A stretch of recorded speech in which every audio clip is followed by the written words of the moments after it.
How's it going, ladies and gentlemen? My name is Ruffle Rowlet, and welcome back to a brand new video, guys. So I'm recording this video right after recording a previous video which I uploaded yesterday, but that's besides the point. Today I'm going to take a look at a pretty freaking interesting rumor coming in from 4chan of all places, of course, which is the creme de la creme of Pokemon information, right? But basically, we got some stuff to talk about, right? I want to take a look at this rumor that showed up because it does have some interesting points to it that I think you guys may enjoy, and also we have some kind of other information I want to take a look at. So sit back, relax, grab yourself a beverage, and let's get into the info, shall we? So starting off with the rumor itself. So here's what it says. Leaker here. Pokemon Day 2022 will talk about Johto games, not Gen 9 for November 2022. Names are Pokemon Storm, which actually sounds like a reasonable name, with Raikou, and Pokemon Erupt, which does sound a little bit more weird, with Entei. These names were translated into English by my source, which, man, could mean that they're not like accurate 100%. Me posting this probably means Masuda will refrain from posting clouds or whatever.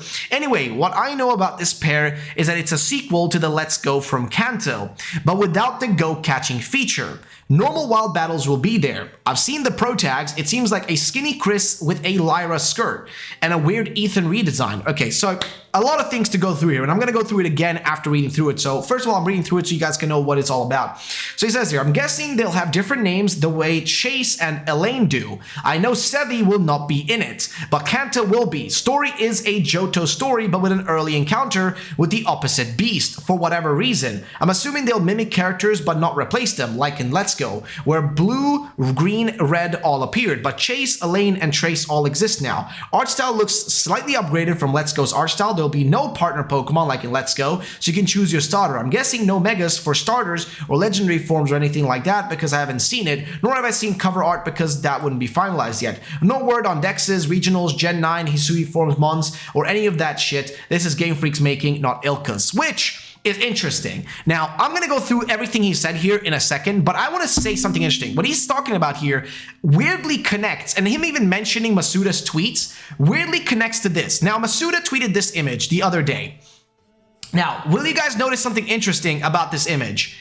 Do you notice something very interesting about this image? Now, first of all, I'm going to point this out. This was told to me by Steelix, by the way, this specific point, which is he posted it to Instagram too. He doesn't post there unless it's important. And then second, in fact, this is the only post that doesn't have something inherently extra, like he's posted Game Freak visits before, but with reasons attached. This time is just his pic with no reason.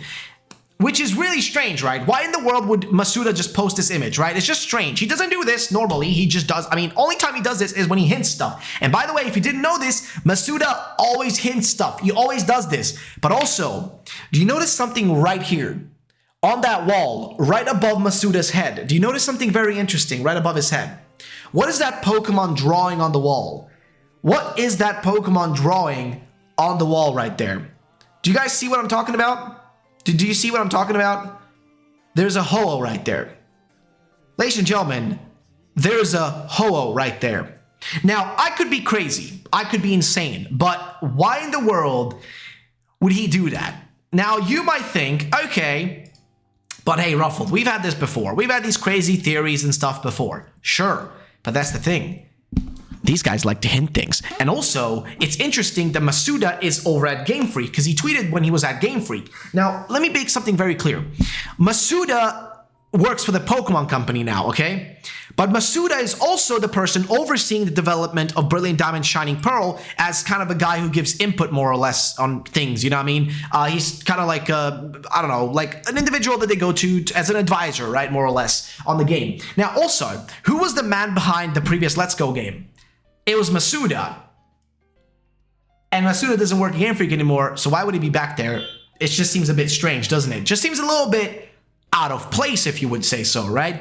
Masuda being there is a bit odd. Now, of course, like mentioned by Steelix, normally he would attach a reason. If he's there, he would attach a reason to it. With these images, there's no reason. And same thing again, why does he post it on Instagram? Now, you might be like, oh, but he posted on his social media sometimes. It doesn't matter. Yeah, but that's the thing. This is Masuda we're talking about. You got to be a little bit crazy. You got to put on the tinfoil hat when it's with this man, okay? This man makes my life very strange and interesting, at least. But for the love of God, like, he always does this. He hints things. People might say he doesn't do that. He did, though. He hinted it back in the day with Sun and Moon. He hinted it with Sword and Shield as well, by the way, and even with Let's Go.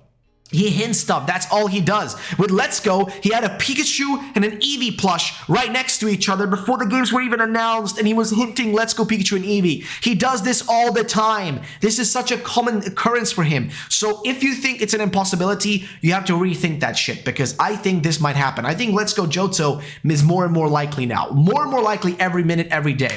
So now back to the rumor. I want to just go through a bit of the stuff it mentions here. So they say November 2022. That's a reasonable time frame. The names, though, Pokemon Storm and Erupt, he does point out here that these are translated by his source into English. So the Erupt one could be a bit misconstrued and could be something else. The Pokemon Storm one, though, would actually make sense, right? Because we've had Pokemon Soul Silver and we've had Pokemon Silver. We've had Heart Gold and Gold. We've had Crystal.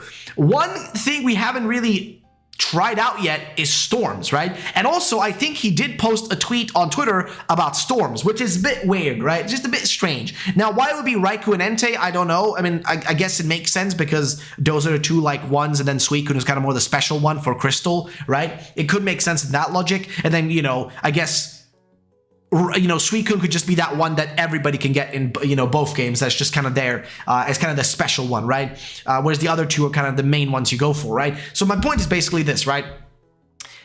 The names make sense. They make sense with what he's been tweeting. They make sense with just general logic, one of them being Storm and the other one being Erupt, one of them being, you know, one that creates storms, aka Lugia, and the other one who like causes like fires and shit, I guess, more or less, right? Ho-Oh, like it just makes sense. It's a nice dichotomy between the two.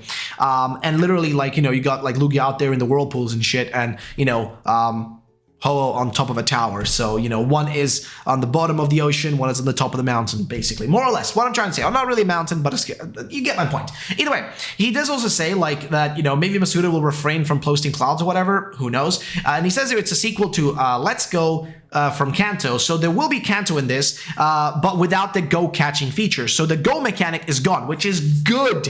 Man, I want to go back to Johto without the catching mechanic, because that would be fantastic, to be fairly honest with you. That would be actually amazing.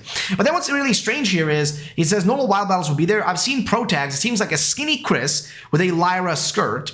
That's a bit weird. And then weird Ethan redesign. It's not good if they say weird, but all right. I'm guessing they'll have different names, which of course would most likely be happening. And there will be no Sebi Islands, which is, well, unfortunate. But Kanto will be there, so that's good, because that's one of the biggest things about Johto is the inclusion of Kanto. And of course, you might be like, I don't want Kanto again. It's just a package. It comes as a package deal. If you get Johto, you get Kanto with it, right? It's just an extra bonus thing. And if you never played Let's Go Johto or Let's Go Pikachu and Eevee, now you have a reason to play this game because you can enjoy the Kanto part as well. Not sure if you're going to get the same exact story, but more or less the same thing, right? But it continue on here. So, continue. But Kanto will be, the story is a Johto story, but with an early encounter with the opposite beast. So I guess you're gonna have like a little thingy with the like legendary beast dogs or whatever.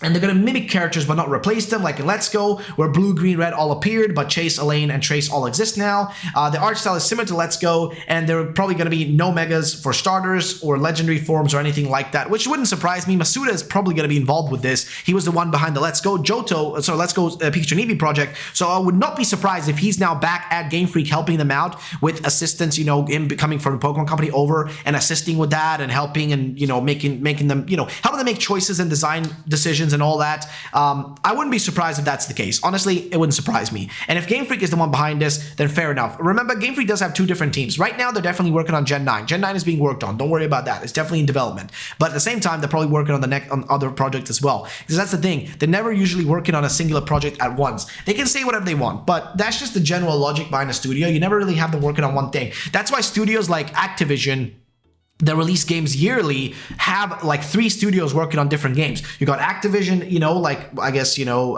Treyarch. You've got Sledgehammer Games, and you've got whatever the last one is, and I can't remember their name, but it's besides the point. My point is they have all those working at the same time making video games, so they can have a new one coming out. Game Freak just has in-house multiple like little groups working on a little project at the same time, trying to get them going, and also they have help from multiple other studios. Okay, and now Ilka also exists to take over the probably a lot of work for other stuff that they're doing as well, and probably other projects. So more or less what I'm trying to say is there's a lot of possibilities here, and I think Let's Go Johto for next year would actually be an an interesting possibility. Now, I want to know what you guys think about this. Let me know in the comment section down below. My name has been Ruffle Rowlet, and I, ladies and gentlemen, will see you all in the next video. Again, thank you for all the support recently. You guys have been bloody fantastic. I freaking love you all. Seriously, thank you for the support. Yeah, I don't know. Life is really strange right now, but I'm getting into a nice little, you know, kind of rhythm, as you would call it. So yeah, that's that. But yeah, ladies and gentlemen, thank you so much. I'll see you all the next time. Peace out, and bye-bye, ladies and gents.